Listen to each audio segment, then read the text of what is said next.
həm müasir cərrahiyyəni, anesteziologiya, reanimatologiyanın, farmakoterapiyanın, xüsusilə də immunosupressiv terapiyanın əldə etdiyi uğurlar izah etmək olar.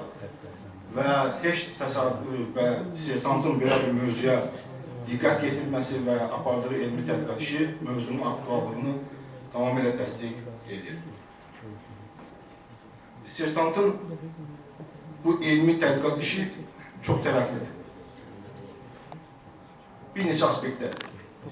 Həm əməliyyat daxili ağırlaşmalar, əməliyyatdan sonraki ağırlaşmalar, o cümlədən xüsusilə də vaskulyar ağırlaşmalar və əməliyyatdan sonraki müddətdə xəstələrdə gələn patofizioloji dəyişikliklər, xüsusilə də vitaminlər, B1, B6 və mikroelementlərin dəyişikliyi, burada mis və sink əldə etmişdir. Dissertasiya çərkəzmə tamamilə razıyam ki, çox geniş yazılır. Və açığı səmimidir, mən bugün çox sevindim. Burada yəni fundamental elmi iş təqdim olundu. Və bunu gənc bir Azərbaycan cərrahı bu işin içində gördüğümüz kimi nə oxudu, nə yəni bu işi bilə-bilə, yəni bu işin yəni bir müəllif kimi bu işin gələcəkdə mən onun işlərini gördüm. Bugün o çıxış eləyən zaman mən onun gələcək fəaliyyətini gördüm və məni çox sevindirdi. Mən bu səmimi deyirəm, gizlətmirəm bu işlərini. Bir daha da təşəkkür edirəm. Çox sağ olun. Bugünkü müdafiənin baş tutması və tədqiqatı aparıldığı dövrdə daim mənə dəstək olmuş akademik Əmr Aslanova təşəkkür etmək istəyirəm. Bugünkü şuranın sədri, əməkdar elm xadimi Profesor Nəsirova təşəkkür etmək istəyirəm. Hörmətli elmi katib Profesor İbrahimli Şakir müəllimə təşəkkürümü bildirmək istərdim.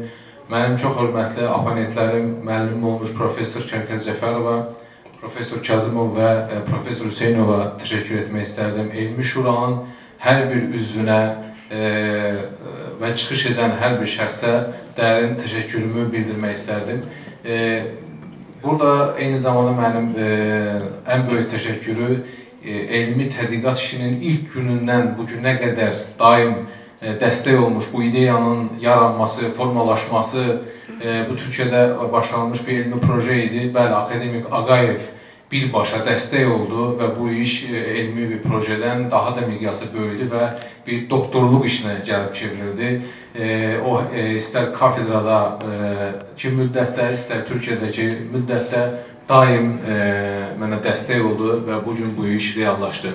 Eyni zamanda burada olmasa da minnətdarlığımı bildirmək istədiyim ikinci elmi məsləhətçim Profesor Sezai Yılmaza, o böyük bir cərraha təşəkkür etmək istərdim. Əgər icazə versəydiniz, mən elmən namizədə olduğum vaxt təşəkkür etməyə söz verməmişdilər, amma o dövrdə mənim elm rəhbərim olmuş və gözəl müəllimim Azərbaycanın dahi cərrahı, əməkdar elm xadimi Profesor Hadiyev Survaya təşəkkür etmək istərdim.